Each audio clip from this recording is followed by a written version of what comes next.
Sa video na ito ay talakayin naman natin ang modern week. Pero dito ay pagtutuunan natin ang other side naman. Bakit 7 days ang bawat week? Bakit continuous ang bilang ng week? Bakit ang week ay lumalagpas o nag-o-overlap sa mga months at years? Samantalang ang day ay hindi nag-overlap sa month. Ang month ay hindi nag-overlap sa year. Ang year hindi nag-overlap sa months at sa days. Bakit ang week ay hindi sumusunod sa astronomical cycles? Habang ang day ay sumusunod sa sunrise at sunset. Ang month ay new moon to new moon. Ang year ay spring to spring.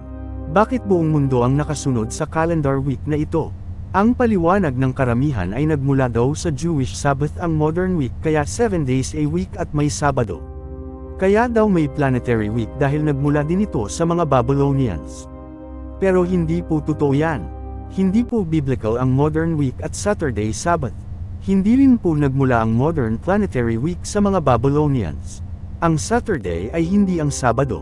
Bakit mahalaga na maunawaan mo ito? Yan po ang sasagutin at ipapaliwanag natin sa video na ito.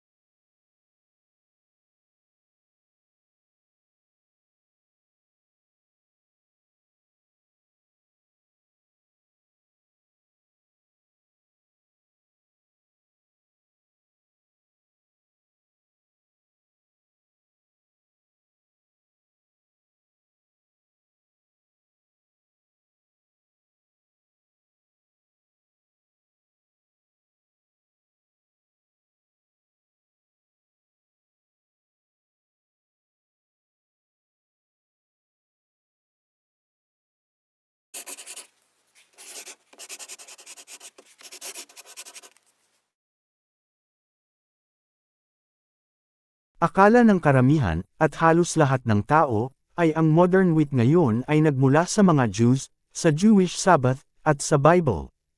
At ang Saturday ay ang 7th-day Sabbath. Ang totoo ay hindi. Yan ay isang maling akala. Ang modern week ay pagsasama-sama ng magkakaibang pagsukat ng panahon mula sa sinaunang panahon. Ang modern week ay pagsasama ng astronomy at astrology. Ang modern week ay pagsasama ng East at West. Ang lunar week ng mga Babylonians. Pero hindi naman continuous weekly cycles ang lunar week ng mga Babylonians. Ang planetary gods ng mga Greeks. Pero hindi rin ito kagaya ng sa mga Babylonians. At marami pang iba. Unahin muna nating ipaliwanag ang English word na week. Gaya ng sinasabi natin sa disclaimer ay hindi po namin ginagamit ang salitang week sa pagtuturo, sa pangangaral, sa pagpapahayag, at maging sa pagsusulat, lalo na pagdating sa mga bagay na may kinalaman sa pananambahan. Ito ay dahil ang modern meaning ng week ngayon in general ay ang calendar week na batay sa Gregorian calendar. Kami po ay hindi sumusunod at nagpapasakop sa calendar week ng mga pagano. Kaya upang huwag mapagkamalian at hindi magkaroon ng hindi pagkakaintindihan ay iniiwasan po namin na gamitin ang salitang week. Pero for the sake of discussion ay gagamitin natin ang salitang week sa video na ito upang madaling maunawaan ng general public. Lalo na kung lalawakan natin ang pangunawa sa tunay nitong kahulugan. Ang English word na week ay nagmula sa Old English word na weke, na nagmula naman sa Proto-Germanic word na wikon, at Old High German na weka, na ang kahulugan lang naman ay a turning point na gaya sa isang cycle, o kaya ay succession o course. Kaya ang tunay pala na kahulugan ng week na labas ng gamit ng calendar, ay kahit anong period of time. Ang series ng 5 days ay matatawag na week. Ang series of 10 days ay matatawag na week. Malinaw na hindi ito limitado sa calendar days, na gaya ng pangunawa ng mga tao sa ngayon. At lalong hindi ito limitado sa number 7 o 7 mga araw. Kapag limitado na sa bilang o specific use ay dapat specific din ang word na gagamitin at hindi ang general term na week. Halimbawa, ang mga ancient Greeks ay may 10-day period na tinatawag na decades. Ito ang week nila. Pwedeng tawagin na week bilang isang period of time. Pero hindi nakatali o limitado dito ang salitang week. Nang ang mga Greeks ay natuto ng 7-day period, tinawag nila itong hebdomada o hebdomas. Mula sa Greek word na hepta na ang ibig sabihin ay 7. Ito ay naging septimana sa late Latin na mula sa Latin word na septi na 7 ang kahulugan. Ito ay naging semana sa Spanish na ganoon din ang kahulugan. Kaya ang Christian Holy Week sa Spanish ay Semana Santa. Dito nagmula ang paniniwala ang mga tao na meron ngayon tungkol sa week. Pero hindi naman dapat limitado sa 7 ang week. Sa Tagalog ito ay linggo. Malayo na ang kahulugan sa semana at sa hebdomada. Galing naman ito sa Catholics. Sa paglitaw ng Christianity sa loob ng Roman Empire, ay tinawag na Dies Domini ang 7th day of the week kaya dito nakuha ng Spanish ang salitang Domingo, na naging linggo sa Tagalog. Sa Hebrew ang 7-day period ay tinatawag na Shabua. Mula sa Hebrew word na Shiba na ang ibig sabihin ay 7. Ang Shabua ay kahit anong period of time. Hindi lang 7 days, pwedeng 7 months, 7 years, 7,000 years. At marami pang iba, halos pareho sa general meaning ng week pero ang kaibahan ay limited ito at specific sa number 7. Noong lumang panahon ay iba-iba ang bilang ng masasabi natin na kagaya ng week o isang set ng mga araw na mas maiksi kaysa sa isang month. Halimbawa, ang mga Aztec sa Mesoamerica ay may 13-day week. Ang paliwanag ay dahil sa kanilang sacred calendar na binubuo ng 260 days ay nahahati sa 20 na 13-day weeks na tinatawag na tresena. Ito ay dahil ang number 13 ay sagrado para sa mga Aztecs. Pero bukod sa religious reasons ay may practical reasons. Ito ay dahil kailangan may pahinga sa trabaho na mas maiksi sa isang month o 30 days. Kaya ang mga ancient Germans ay may 5-day week na madali din bilangin noong unang panahon dahil 5 ang daliri ng bawat kamay at paa ng tao. Ang mga ancient Egyptians, ancient Greeks at ancient Chinese ay may 10-day week. Hinati nila sa 3 bahagi ang isang lunar month. Isang patunay ito na lunar month ang sinusunod ng lahat ng calendars noong unang panahon, 10 days multiplied by 3 equals 30 days. Madaling intindihin dahil madaling bilangin ang 10 dahil sa ating mga 10 daliri sa kamay at paa. Kaya ang 5-day weeks at 10-day weeks ay sakto sa 30-day lunar month dahil sakto na laging 30 days ang lunar month noong unang panahon. Sa bagay na ito ay nangyayari ang tila continuous weekly cycles sa bilang na 5 at 10. Pero may mga kakaiba talaga na periods of time o week sa ibang kultura at lahi. Ang mga ancient Celts ay may 9-day week. Dahil hinahati nila ang time sa 27-day cycles na may 3 9-day weeks. Ito ang naka-influence sa mga Etruscans. Ang mga Etruscans ay may 8-day week na kung tawagin ay nondine cycles. Ang ibig sabihin ng nondine ay 9 days dahil exclusive counting ito. Ibig sabihin ng ika-9th ng 8-day week ay ang first day ng susunod na 8-day week. Kaya nagiging 9 days. Ang mga early Romans ay natutunan ng 8-day week sa mga Etruscans kaya ito ang sinaunang week nila sa Republican calendar bago dumating ang panahon ng Christianity. Ito ay para sa kanilang market cycles. Nang lumaki at naging empire ang mga Romans, ay naipakilala sa kanila ang iba't ibang paniniwala. Kasama na dito ang 7-day planetary week ng mga Grecians. Nang ang Roman Empire ay lumawak ay sa pilitan na ipinairal ang continuous planetary calendar week. Ito ay itinaguyod ng mga tagapagmana ng Roman Empire gaya ng Holy Roman Empire sa pangunguna ng Santo Papa na nagbigay ng kapamahalaan sa Spain, Portugal, Germany, France, at iba pa na sakupin ang buong mundo sa pamamagitan ng colonialism.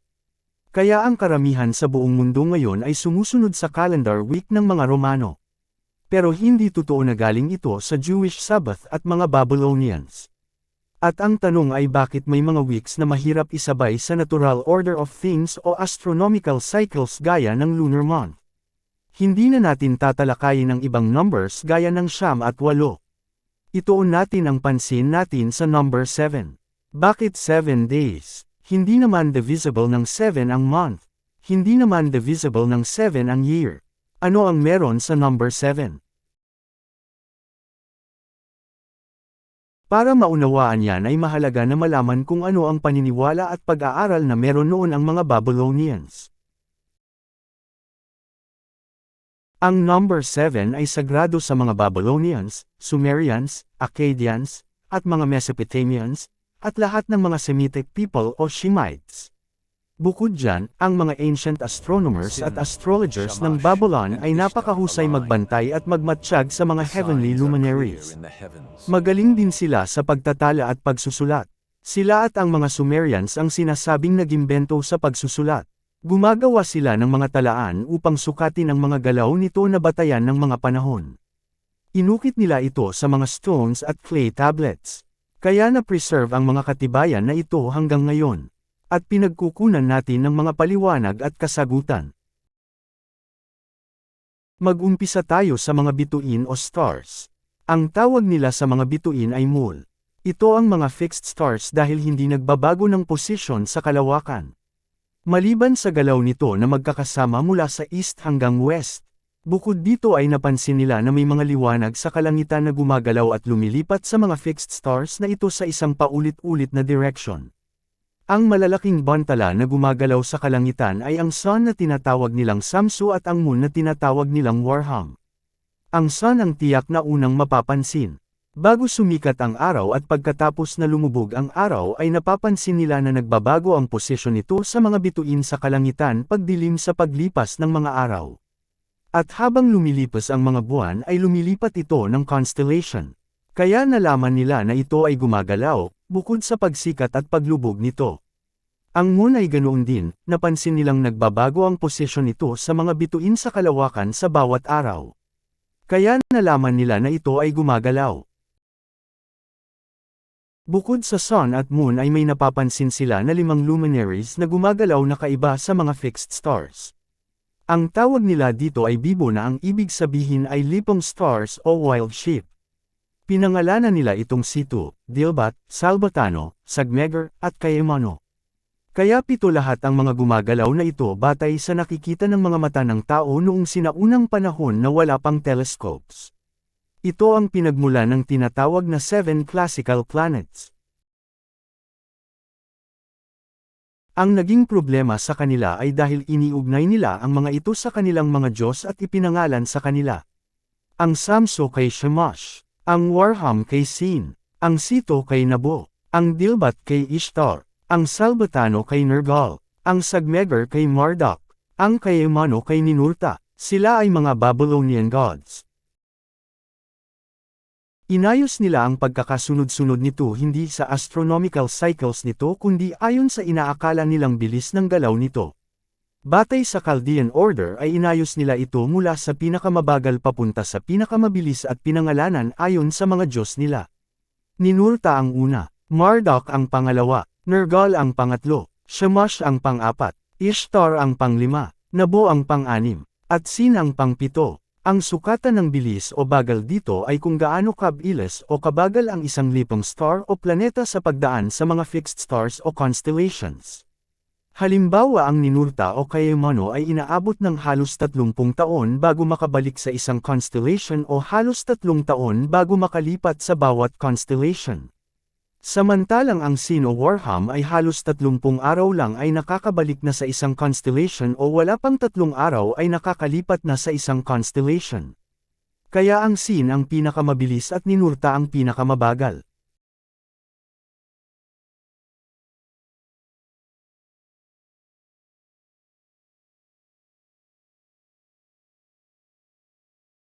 Isang maling akala din ang kumakalat ngayon na content sa mga online information, na ang modern week daw ay mula sa Babylonians kung saan ay nakapattern sa kanilang lunar weeks ang mga pangalan ng kanilang Diyos na sinasamba sa bawat araw. Walang katibayan na ang mga Babylonians o Sumerians, Akkadians, at Mesopotamians ay naglagay ng pangalan ng kanilang Diyos sa bawat araw ng kanilang lunar week. Pinatutunayan yan ng ilang credible sources. Ito ay gawa-gawa lang ng mga content writers sa panahon ngayon. Kaya ko nasasabi din agad yan dahil 20 years ago ko pa personal na sinasaliksik ang mga bagay na ito. Hindi ganyan ang paliwanag 20 years ago. At hindi ganyan ang paliwanag sa mga online search engines 10 years ago. Kahit pa 5 years ago. Kaya mag-ingat po kayo sa mga nababasa ninyo online.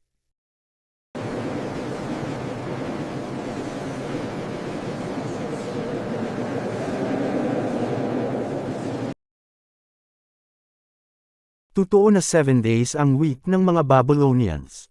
Kung matatawag ba natin na week ito, dahil hindi naman ito tinawag na week ng mga Babylonians. Totoo na sa planetary gods ng mga Babylonians nagmula ang idea ng planetary week ng mga Greeks at Romans. Pero hindi totoo na sa Babylonians nagmula ang planetary week. Hindi totoo na ang mga Babylonians ang nagpasimuno sa paglalagay ng pangalan ng kanilang Diyos sa bawat araw. Iba ang 7-day period ng mga Babylonians na ipinapakita ng mga katibayan. Bakit 7-day period? Ito ay dahil ang month ng Babylonians ay nahahati sa 4 na 7-day periods, batay sa phases ng moon, mula sa new moon, papunta sa first quarter na half moon, papunta sa full moon, papunta sa last quarter na half moon din pero baliktad, at pabalik sa new moon, sa kabuuhang 28 days sa isang month. Nag-uumpisa ang month sa new moon.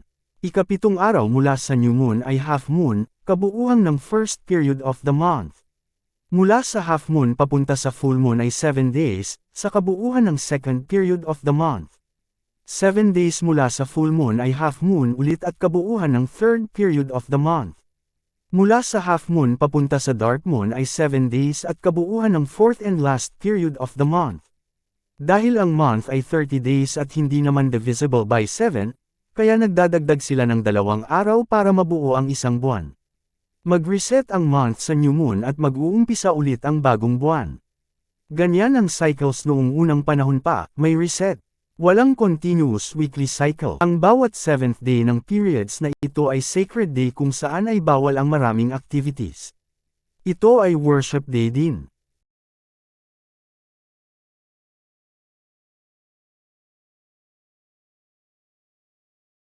Katunayan ay sa lunar week ng mga Babylonians ay ang 7th day ang may nakatalagang pagsamba sa kanilang mga Diyos.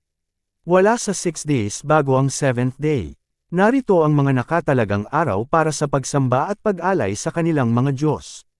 7th day of the month, para kina Marduk and Ishtar. 14th day of the month, para kina Ninlil and Nergal. 21st day of the month, para kina Sin and Shamash.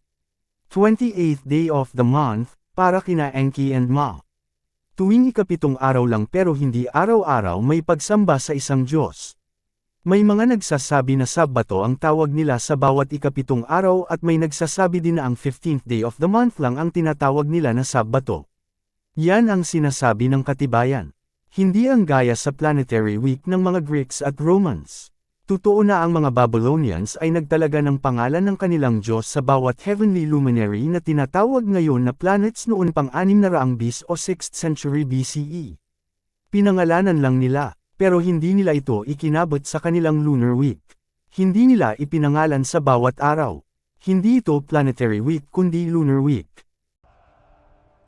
Our knowledge of the stars, recorded here, spans millennia. Nang masakop ni Alexander the Great ang Babylon ay natuto ng astronomy at astrology ang mga Greeks mula sa mga Babylonians noong 4th century BCE. Kasama na dito ang tungkol sa mga planets. May mga nagsasabi na Chaldean order ng mga planets ang ginaya ng mga Greeks na pagkasunod-sunod ng mga planets. Totoo na ang nagtatalaga ng pangalan ng kanilang Diyos sa bawat araw ay ang mga Greeks. Pero hindi agad planetary days or weeks ang nangyari. Gumawa muna sila ng sarili nilang version ng planetary gods ng mga Babylonians.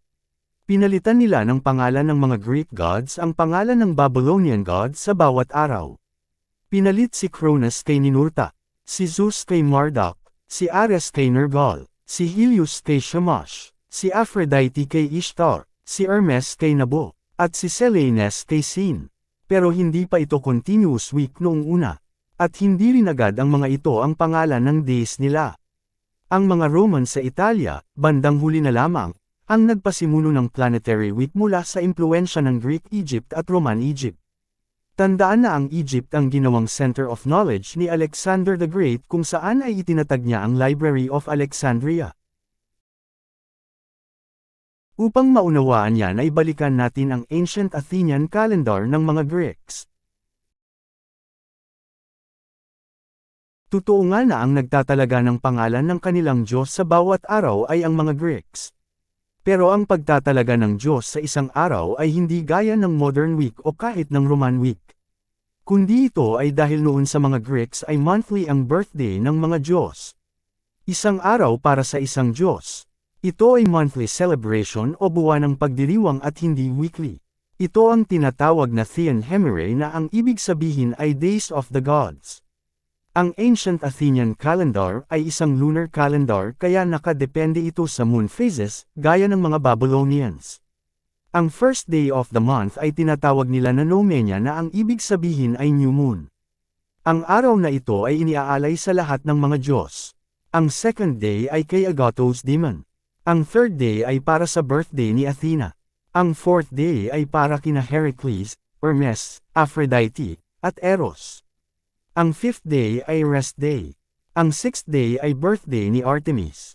Ang seventh day ay birthday ni Apollo. Ang eighth day ay birthday ni Poseidon at Theseus. Ang ninth day ay birthday ni Helios, Rhea, at Muses. Ang 10th day ay rest day. At marami pang ibang Diyos sa susunod na mga araw ng isang buwan. Hindi ito continuous o patuloy na paulit-ulit na cycles ng mga araw na walang patlang. Nauulit lamang ito every month. Hindi ito 7 lang na mga araw dahil maraming Diyos ang mga Greeks. Kaya hindi ito masasabi na planetary week. Ang totoo, ang ancient Athenian calendar ay may 10 days a week na batay sa phases of the moon ng waxing moon, full moon, at waning moon. Dahil ang ancient calendar ng mga Greeks ay lunar calendar, gaya ng iba pang mga ancient civilizations. Ang tawag nila sa bawat 10-day period ay decades. Ang first decade ay tinatawag na Histemenos na nag-uumpisa sa new moon at binubuo ng waxing moon phases. Ang second decade ay tinatawag na Mesauntos na binubuo ng kalakhan ng full moon at ang phases bago at pagkatapos ng full moon. Ang third decade ay tinatawag na Thainontos na binubuo ng waning moon phases na ang pagbilang ay paatras mula sa 10 pababa hanggang matapos ang buwan sa bilang ng araw na 1. Malinaw na ang ginaya ng mga Greeks sa Babylonians ay ang pagbibigay lang naman ng pangalan ng mga Diyos nila sa planeta.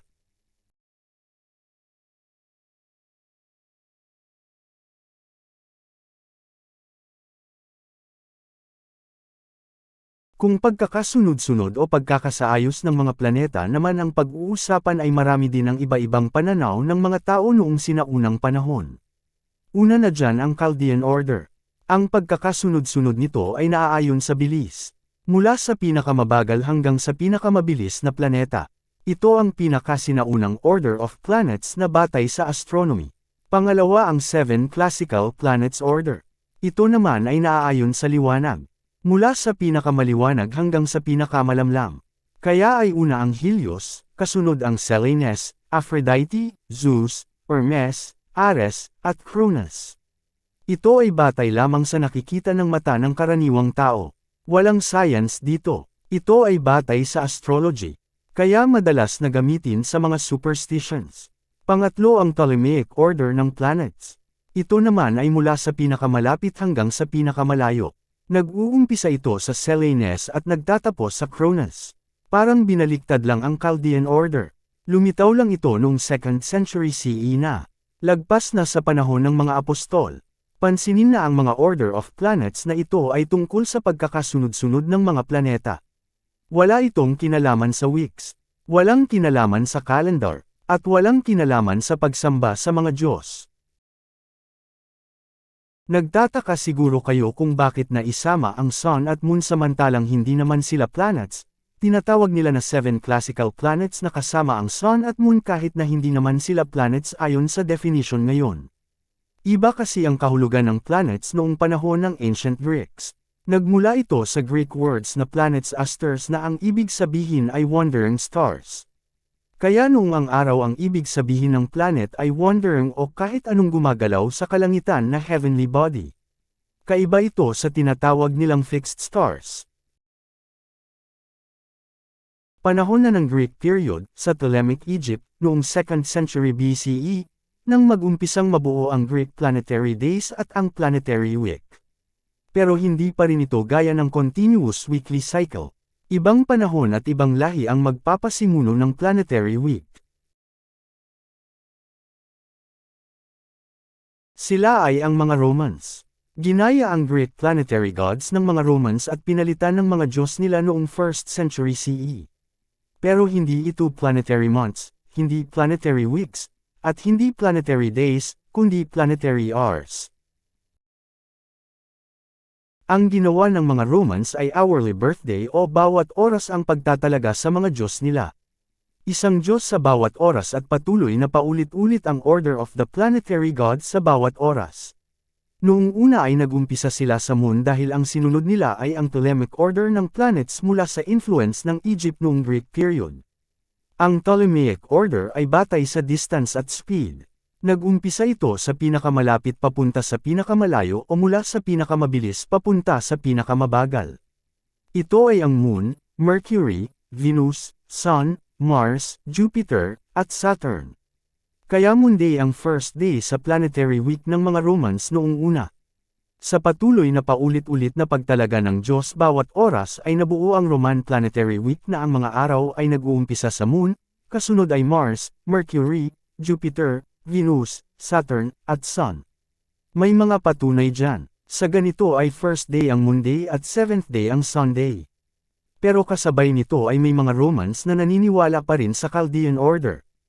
Kaya may ibang Roman planetary hour na Saturn ang una, kasunod ang Jupiter, Mars, Sun, Venus, Mercury, at huli ang Moon. Sa pagtatalaga ng bawat Diyos patuloy sa bawat oras ay mabubuo ang isang planetary week na ang pagkasunod-sunod ng mga Diyos sa bawat araw ay nag-uumpisa sa Saturn, kasunod ay Sun, Moon, Mars, Mercury, Jupiter at Venus. Ito ang mas naging popular sa mga Romans kalaunan at may mga archaeological evidence pa. Dito nabuo ang Roman planetary week. Pag-isipan mo ito kapatid. Batay sa ating mga natalakay, kung ikaw ay nabuhay noong 2nd century sa Jerusalem, dalawa ang 7th day na pwede mo pagpilian. Ang 7th day ng lunar week, o 7th day ng planetary week. Kapag ang lunar week ang pinili mo ay makakapagsamba ka sa araw ng Sabbath. Pero kapag planetary week ang pinili mo ay kung hindi Friday ay Sunday ang araw ng pagsamba mo, pero hindi kailanman magiging Saturday. Ito ay dahil ang planetary week ng mga Romans ayon sa kasaysayan at mga katibayan ay dalawang klase, ang isa Friday ang 7th day at ang isa ay Sunday ang 7th day. Kaya hindi totoo ang sinasabi ng ilan na ang Saturday daw ay mula pa noong una nakasabay ng Sabbath.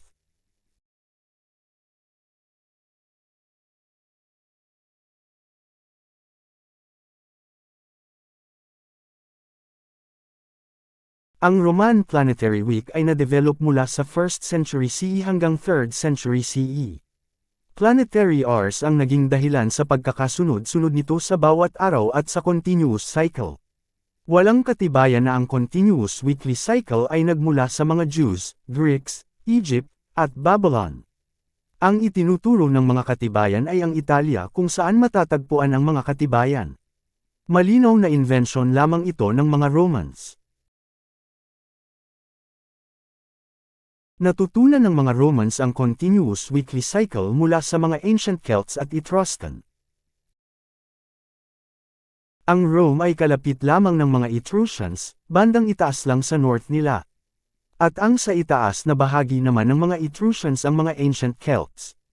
Ang mga ancient Celts ay may 9-day week, dahil hinahati nila ang time sa 27-day cycles na may tatlong 9-day weeks. Ito ang naka-influence sa mga Etruscans. Ang mga Etruscans ay may 8-day week na kung tawagin ay nondine cycles.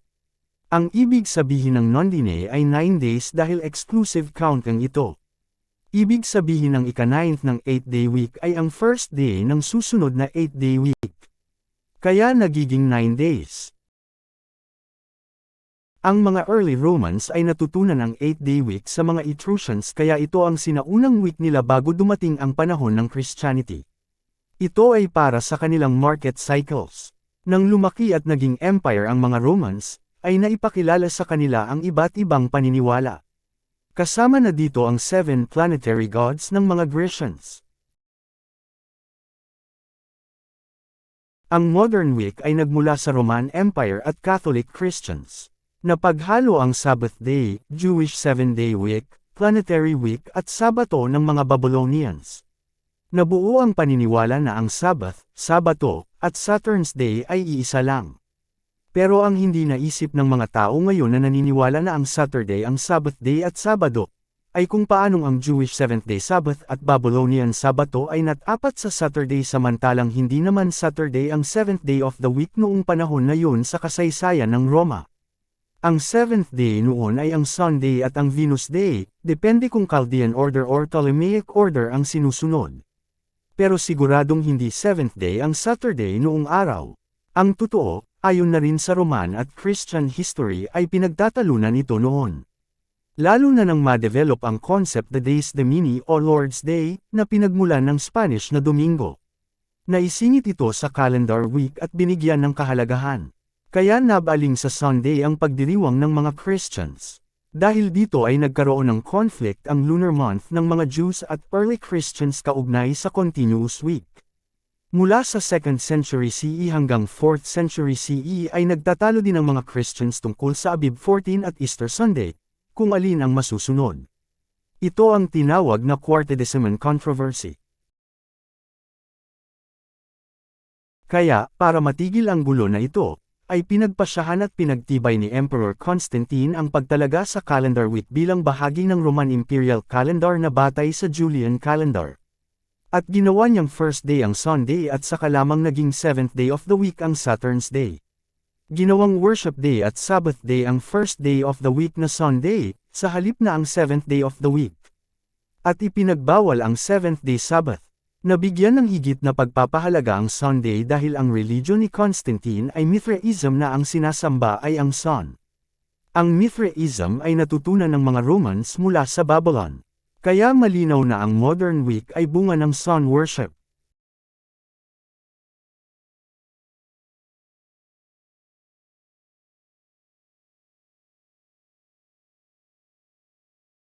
Nang inilipat ni Constantine ang Sunday bilang first day of the week, ay hindi naman dati ng seventh day of the week ang Saturday. Chaldean order ng planets ang pinabura ng mga Romans at ni Constantine kaya ang Saturday ay first day of the week dati. Kahit naman sa Ptolemaic order ng planets ay hindi pang seventh day of the week ang Saturday kundi pang sixth day. Ang Sunday ang seventh day of the week. Kaya hindi totoo na ang Sabbath ay ang Saturday. Naging seventh day of the week lang ito dahil ginawang first day of the week ang Sunday ni Constantine kaya napunta sa kabilang dulo ang Saturday, sa huli, ang seventh day ng Roman week.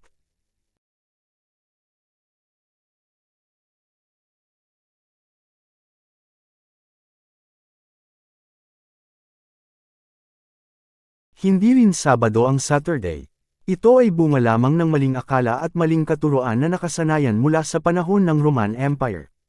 Ito ay nagmula sa Latin words na Dies Saturni o Saturn's Day. Hindi rin totoo na sa Greek ay Sabbato ang Saturday dahil sa Greek ang tawag dito ay Hemerchrono o Chronos, Day. Kung ang ibig sabihin ng Sabado ay ang seventh day Sabbath ng mga Jews ay hindi ito maaari dahil gaya nga ng naipaliwanag na natin ay hindi naman seventh day of the week dati ang Saturn's Day. Kung ang ibig sabihin ng Sabado ay ang Sabato ng mga Babylonians ay hindi pa rin ito maaari dahil ang Sabato ng mga Babylonians ay ang 15th day of the lunar month.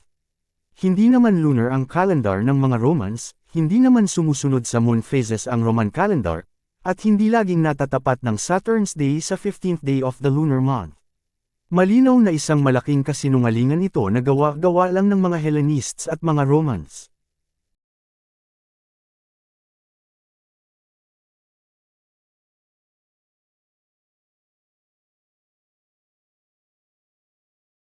Gaya ng naipaliwanag na natin, ang month ng Babylonians ay nahahati sa 4 na 7-day weeks, batay sa phases ng moon, sa kabuuhang 28 days sa isang month. Nag-uumpisa ang month sa new moon. Ikapitong araw mula sa new moon ay half moon, kabuuhang ng first week of the month. Mula sa half moon papunta sa full moon ay 7 days, sa kabuuhan ng second week of the month. 7 days mula sa full moon ay half moon ulit at kabuuhan ng third week of the month. Mula sa half moon papunta sa dark moon ay 7 days at kabuuhan ng fourth and last week of the month. Ang bawat seventh day ng weeks na ito ay sacred day kung saan ay bawal ang maraming activities. Ito ay worship day din. Pero hindi nila tinatawag na Sabbath. Ang malapit sa salitang Sabbath ay ang 15th day of the month o full moon na tinatawag nila na Sabato, meaning mid-repose. Ito ay once a month Sabbath. Ito ay hindi continuous weekly cycle dahil ang last week ay may extra days upang mabuo ang 30 days ng isang month. Mag-uumpisa ulit ang bilang pagdating ng new moon. Ito ang astronomical basis ng week ng mga Babylonians. May mga nagsasabi na ginaya lang ang calendar at seventh-day Sabbath ng mga Hebrews, Israelites o Jews, sa mga Babylonians nang sila ay mabihag doon. Lalo na malaki ang pagkakahawig ng mga kwento ng Bible sa mga ancient Babylonian and Sumerian writings. Gaya ng Enuma Elish na nagsasalaysay tungkol sa creation of the world at naisulat ito sa 7 tablets. Gaya din ng Epic of Gilgamesh na nagsasalaysay tungkol sa isang napakalaking baha na nagtagal ng 7 days. At marami pang iba.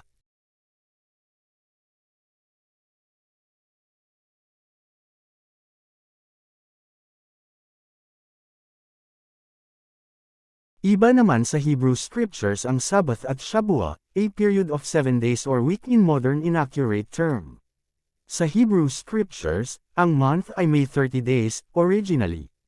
Nahahati ito sa worship days at working days. Ang first day ay New Moon Day o Rosh Chodesh. Ito ay worship day, pero hindi ito gaya sa Babylonian na kabilang ang New Moon Day sa bilang ng 6 days. Kinabukasan pa magbibilang ng 6 days na working days. Ang 7th days ay worship day. Ito ang 8th day of the month. Ito ang Shabbat. Hindi gaya ng Babylonians na ang 7th day of the month ang worship day. Kinabukasan ay magpapatuloy ang pagbibilang ng 7-day Shabua. Ang mga 7th-day Shabbat days ay natatapat sa 8th, 15th, 22nd, at 29th days of the month. Ang 30th day ay nagiging bahagi ng 2-day New Moon Festival kasama ang first day of next month. Kaya ang huling 2 araw ng month kasama ang last Shabbat at ang unang araw ng new month, ay binubuo ng 3-day festival. Gaya ng pangyayari sa kwento ni King David and Jonathan. Hindi ito continuous cycle. Maraming patunay sa Bible niyan. Kaya makikita na ang 7th-day Sabbaths ng mga Hebrews ay ang 8th, 15th, 22nd, at 29th day of the lunar month. Hindi gaya ng sa Babylonian na ang 7th day ay ang 7th, 14th, 21st, at 28th days of the lunar month. 2 araw tuloy ang kailangan nilang idagdag. Kaya bagamat parehong lunar calendar ang gamit at nakabatay sa 4 major phases of the moon, magkaiba po ang Babylonian Sabbath at ang Hebrew Sabbath.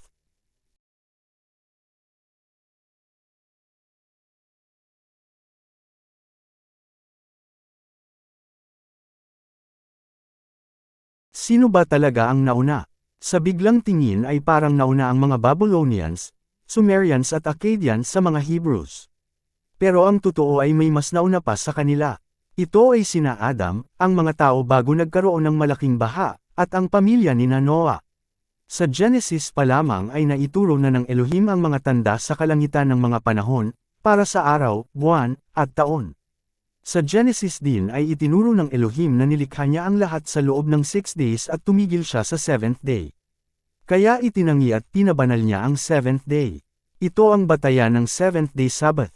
Hindi imposibleng na ituro ito kina Adam at sa mga sumunod pa na mga salinlahi ng tao.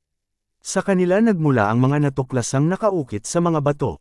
Kaya lang noong panahon ng malaking baha ay namatay ang lahat ng tao at tanging ang pamilya na lamang ni Noah ang natira. Mula sa kanila ay dumami muli ang mga tao. Nag-umpisa sa 70 nations, kasama na ang mga Hebrews at Babylonians. Dito nakuha ng mga Babylonians ang kaalaman tungkol sa 7th day at Sabbath. Kaya lang sa paglipas ng panahon ay unti-unting nagbago, nagkaroon ng mga dagdag at bawas. Ito ay dulot ng Tower of Babel incident na nagulo ang language at nawala ang nagkakaisang diwa ng mga tao. Isang halimbawa na ang planetary week ng mga Babylonians na hindi naman batay sa revelation at astronomy kundi sa superstition, omen, at astrology. Gumaya ang mga Greeks at Romans ayon sa sarili nilang kaalaman at kaparaanan. Dito nagmula ang modern week na ginagamit ng mga Christians at maging ng modern Judaism. Magugulat kayo dahil walang batayan sa Bible ang modern week na ginagamit nila ngayon.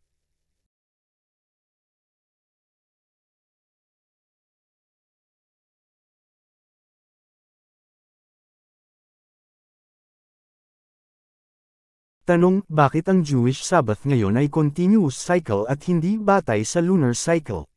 Sagot, dahil nagbigay ng kautusan si Emperor Constantine sa buong nasasakupan ng Roman Empire na nagbabawal sa lunar observation, new moons, Sabbath, at isinulong ang planetary week sa Roman calendar at itinalaga ang Sunday bilang rest day. Hindi nyo ba napapansin kung bakit nagkasabay ang Jewish week at ang Roman planetary week samantalang magkaiba naman sila ng umpisa ng bilang? Ang bilang ng Jewish week ay nagmula daw sa creation pa.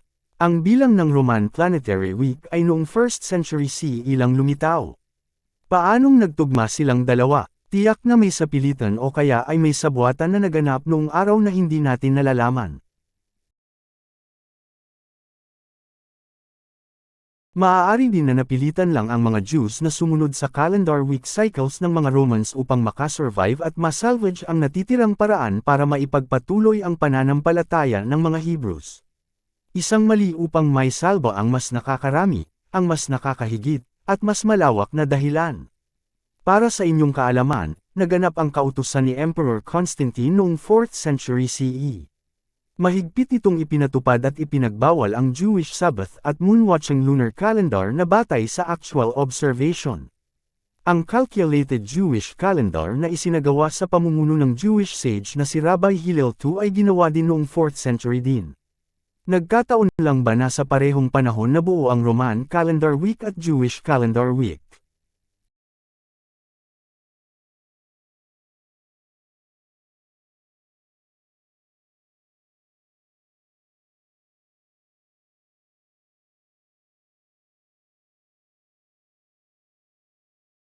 Paki-subscribe upang maging updated kayo lalo na sa mga darating pa na mga videos at announcements.